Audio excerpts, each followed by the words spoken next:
The transit card reader beeped red for the third time. Elizabeth Cole pressed it against the sensor again. Nothing. The line behind her shifted with impatience, bodies shuffling in that particular way people do when they want you to feel their irritation without saying a word. "Step aside, please." The transit officer's voice was flat, rehearsed. He'd said this 1,000 times before. He'd say it 1,000 times again. Elizabeth moved to the side, fumbling through her bag. She knew the card had money on it. She'd loaded it 2 days ago. Her fingers found her wallet, counted the bills inside. 12,001. Enough to get home, but that was supposed to be for groceries tomorrow. The officer was already waving the next person through. She looked at the fare gate, then at the exit. Walking home would take an hour, maybe more. Her shift had ended 20 minutes ago, and her feet already ached in a way that suggested they'd remember this night for days. That's when she saw her. An elderly woman sat on a bench just outside the station entrance, visible through the glass doors. She wore a thin coat, far too light for the November wind that cut through Sindo Harbor District like a blade. Her hands trembled as she pulled the coat tighter, but it didn't help. It couldn't help. Elizabeth watched her for a moment. The woman's face was turned slightly away, but even from this distance, Elizabeth could see the way her shoulders hunched inward, trying to hold onto warmth that wasn't there. She looked down at the bills in her hand. 12,001. Groceries or kindness. The math was simple, the choice wasn't. Elizabeth walked outside. The cold hit her immediately, but she'd grown up in worse. Chicago winters had taught her how to breathe through the sting, how to keep moving when your body wanted to curl up and quit. She approached the bench slowly, not wanting to startle the woman. "Excuse me," Elizabeth said in Korean, her accent still noticeable, but clear enough. "Are you waiting for someone?" The woman looked up. Her eyes were dark, deep-set, and carried the kind of exhaustion that sleep couldn't fix. She didn't answer immediately, just studied Elizabeth's face with an intensity that felt oddly deliberate. "No one is coming," the woman finally said. Her voice was soft, almost apologetic. Elizabeth glanced around. The station was busy, people flowing in and out like water, but no one looked at the bench. No one looked at the woman. She might as well have been invisible. "Do you have somewhere to go?" Elizabeth asked. The woman's hands tightened on her coat. "I thought I did." Elizabeth didn't ask what that meant. She held out the bills instead. "Take this. Get something warm. Find somewhere safe." The woman stared at the money. "You don't know me?" "I don't need to." For a long moment, neither of them moved. Then the woman's hand reached out, slow and uncertain, and took the bills. Her fingers were ice cold when they brushed against Elizabeth's palm. "Thank you," the woman whispered. Elizabeth nodded and started to turn away. "Your name," the woman said. Elizabeth paused. "Elizabeth. Elizabeth," the woman repeated, like she was memorizing it. "I will remember." Across the street, a black sedan sat with its engine running. The windows were tinted dark enough to hide whoever was inside, but not dark enough to hide the fact that someone was watching. Inside the car, Rian Cade sat perfectly still. His hands rested on his knees, fingers loose, but not relaxed.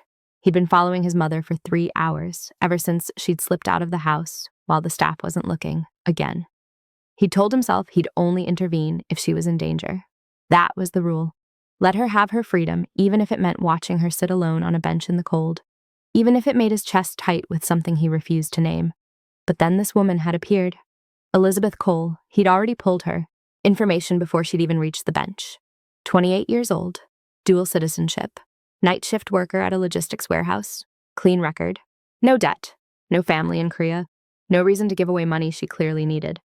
Rian watched as Elizabeth turned to leave, watched as his mother clutched the bills like they were more than paper. "Interesting choice," he murmured in Korean, his voice barely audible over the engine's hum. His driver didn't respond. He knew better. Rian made a small gesture with his hand. The driver put the car in gear. Elizabeth hadn't made it far when she felt it. That prickle at the base of her skull, the one that meant eyes were on her. She'd felt it before, back in Chicago, back when walking home alone meant calculating risk with every step. She glanced over her shoulder. The street looked normal, people walking, cars passing, a black sedan pulling away from the curb. Nothing unusual, everything unusual. Elizabeth kept walking, but her pace quickened. The elderly woman was still on the bench behind her, now standing slowly, folding the bills into her pocket with careful hands. The sedan turned the corner and disappeared.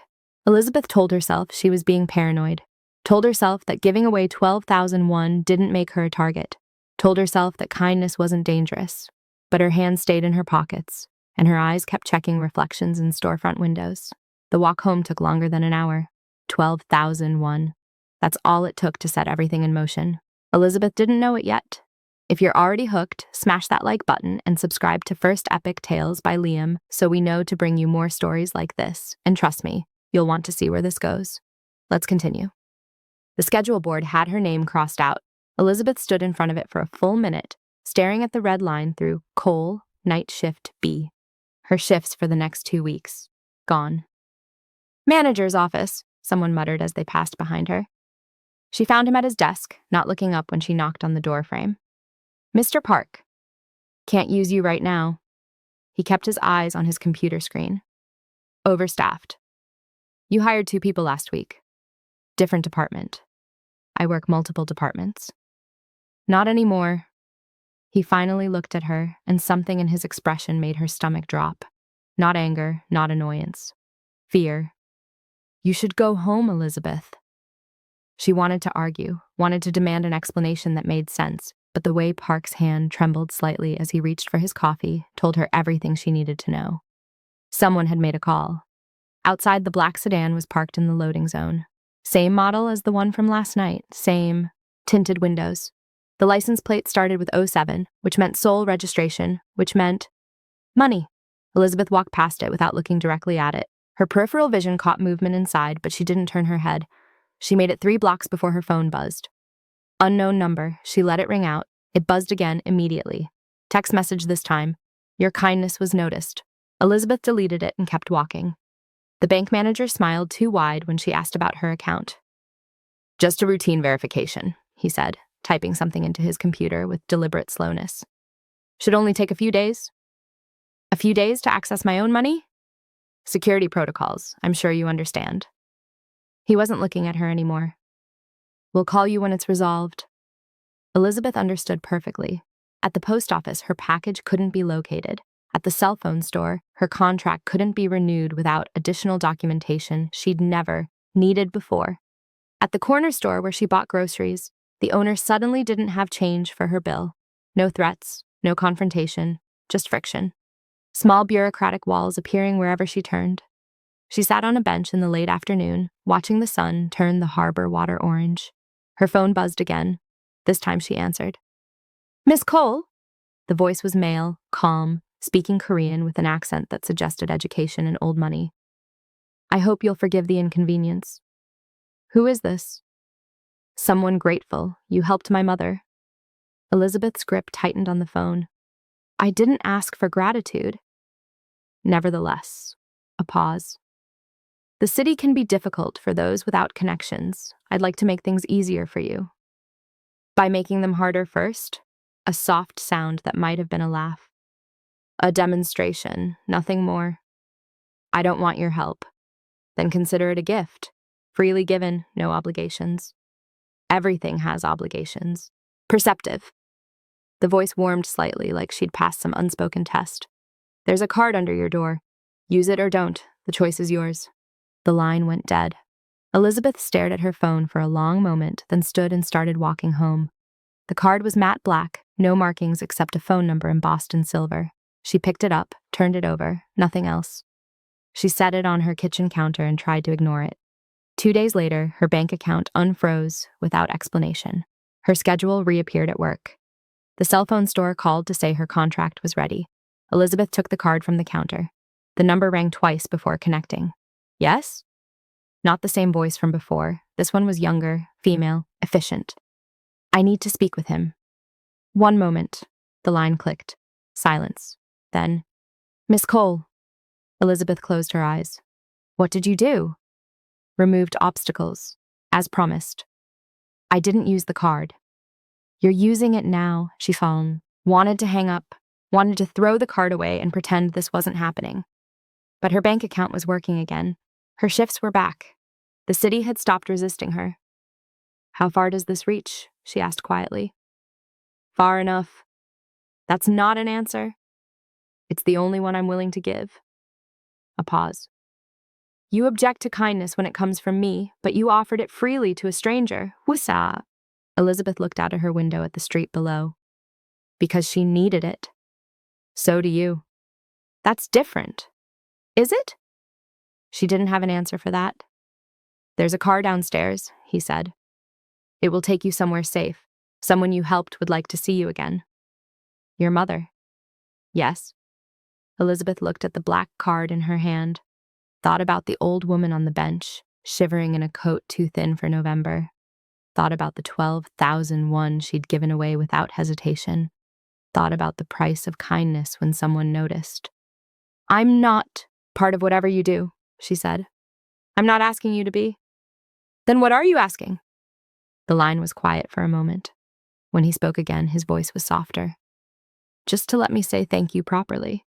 Elizabeth closed her eyes. I'll be down in 5 minutes. She hung up before he could respond. The hospital didn't look like a hospital. No signs, no ambulances, just a clean white building behind iron gates that opened silently as the car approached. Elizabeth watched through the window as manicured gardens passed by, stone pathways winding between trees that probably cost more than her yearly salary. The driver said nothing. He'd said nothing for the entire ride. Inside, the floors were marble. The air smelled like jasmine and antiseptic, an odd combination that somehow worked. A nurse in pristine white led her down a corridor where the only sound was their footsteps. The room at the end had sunlight streaming through tall windows.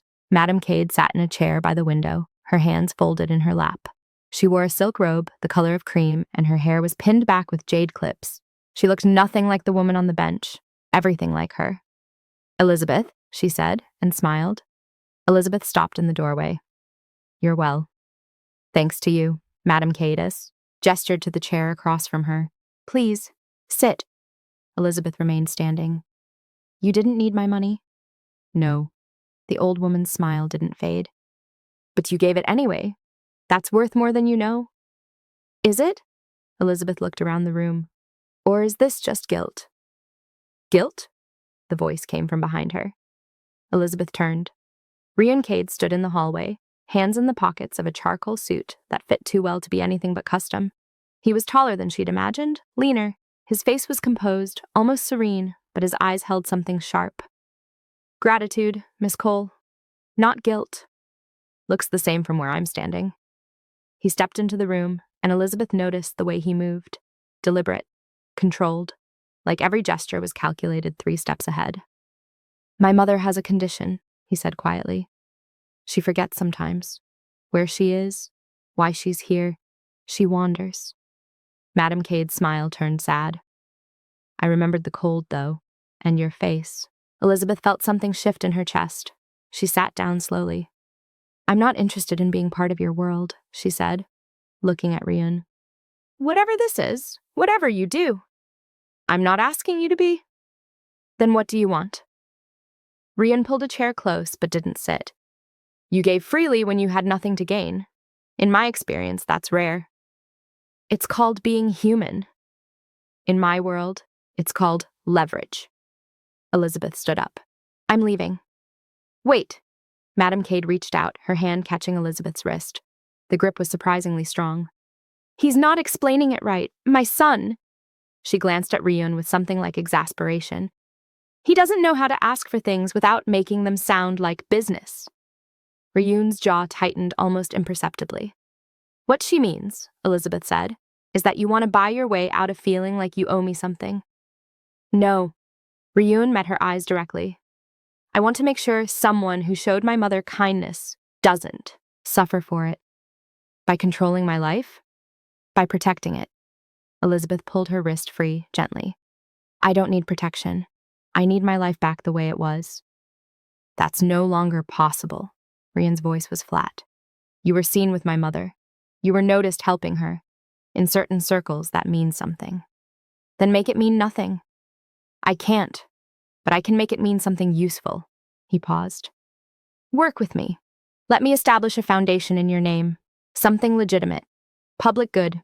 It gives you cover and gives them a reason to leave you alone. Them? People who might wonder why I'm suddenly interested in an American warehouse worker. Elizabeth laughed, but there was no humor in it. So I become your charity project. You become someone under my protection. There's a difference. Not to me.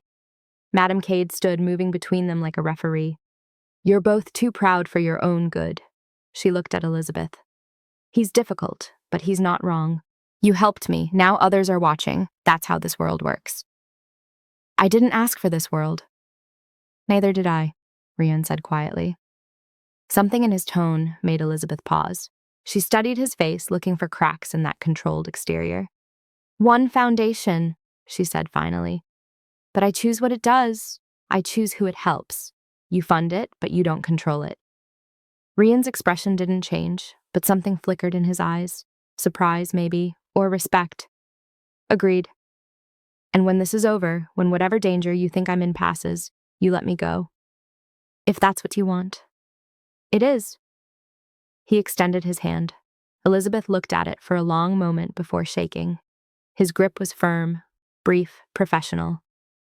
I'll have the paperwork drawn up, he said. Make it fast. He almost smiled. Almost. Elizabeth left with the same driver, the same silent ride. But when she looked back at the building, she saw Ryun standing at the window of his mother's room, watching. The car pull away. The next morning, she found her name in the business section of the Sindo Herald. New Community Foundation announced. Her photo was included. Professional, polished, nothing like the surveillance footage it probably came from. At the warehouse, her coworkers stared. Mr. Park called her into his office and apologized for the misunderstanding about her schedule. And at a restaurant across town, Chairman Huang read the same article over breakfast, his expression growing cold. Find out everything about her, he told his assistant. Everything.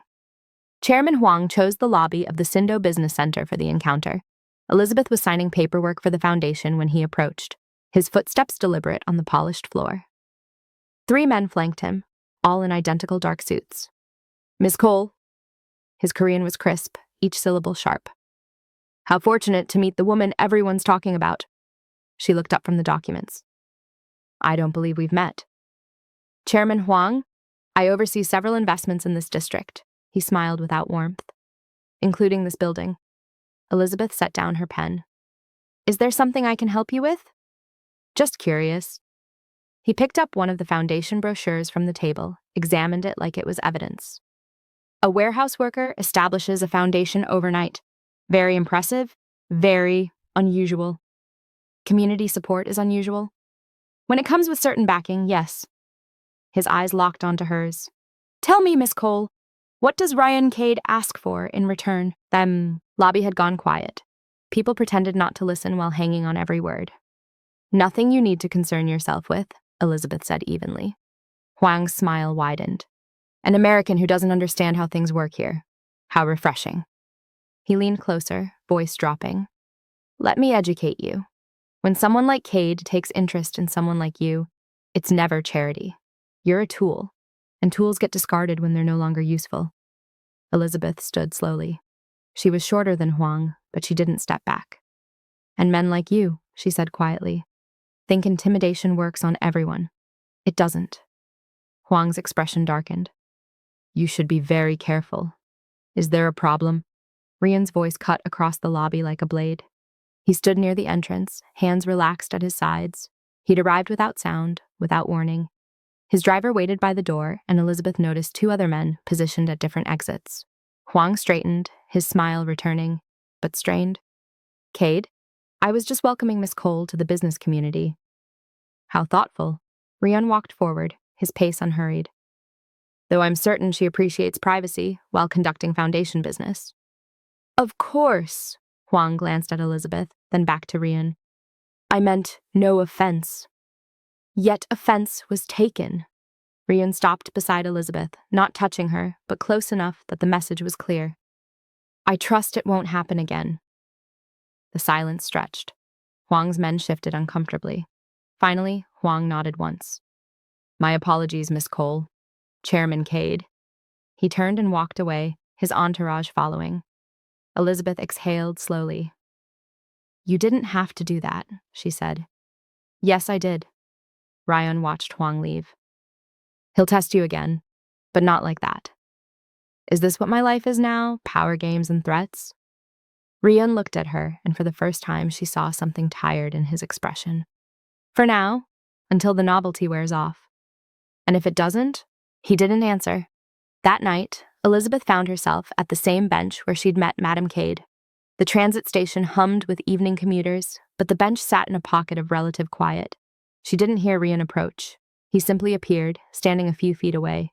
"May I?" She nodded. He sat, leaving space between them. For a long moment, neither spoke. "Your tattoo," Elizabeth said finally. "The crane wing. I saw it at the hospital when you rolled up your sleeve." Rian glanced at his shoulder, though the tattoo was hidden beneath his jacket. "You're observant."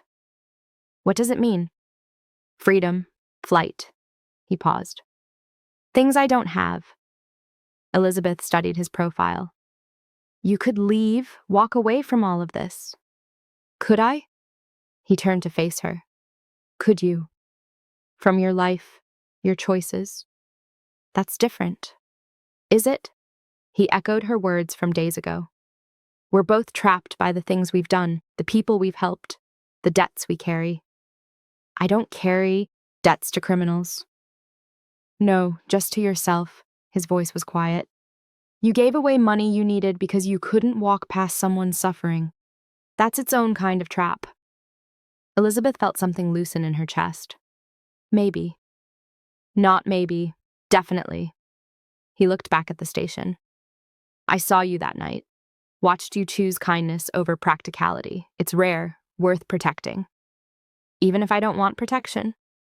Especially then." A train arrived, disgorged passengers departed.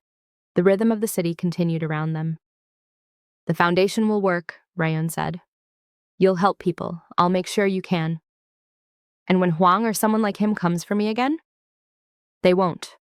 There was certainty in his voice, cold and absolute. "I've made that very clear." Elizabeth believed him. That was the unsettling part. "Thank you," she said quietly. "For your mother, for this." Rian nodded once. Then he stood, straightened his jacket, and walked away without another word. Elizabeth sat alone as night deepened. The bench was cold, the air sharp with coming winter, but she stayed a few minutes longer, watching people pass. When she finally stood to leave, she noticed someone else had taken a seat at the far end of the bench. A young man, slouched and shivering, coat pulled tight. Elizabeth paused, reached into her pocket, found a few bills and set them quietly on the bench beside him before walking away. Behind her, the young man looked up, confused, then grateful. Across the street, in a black sedan, Rayon watched through tinted windows. He didn't smile, but something in his expression softened. "Let's go," he told his driver. The city moved on. Elizabeth walked toward the transit station, card working this time, life continuing in its altered trajectory. Above, stars struggled against light pollution. Below, kindness rippled outward in ways both seen and hidden. The story wasn't over. But for tonight, it was enough. She gave away 12,001 when she had nothing to spare. In return, she got protection she didn't ask for, danger she didn't deserve, and a place in a world that doesn't forgive mistakes. So here's my question for you. If you saw that old woman shivering on the bench, knowing what you know now, would you still help? Would you risk becoming visible to people like Ryun Cade? Drop your answer in the comments. I'm genuinely curious where you stand. If this story kept you locked in, hit that subscribe button. We drop stories like this every single week. Real human drama, moral dilemmas, choices that echo, and trust me, you don't want to miss what's coming next.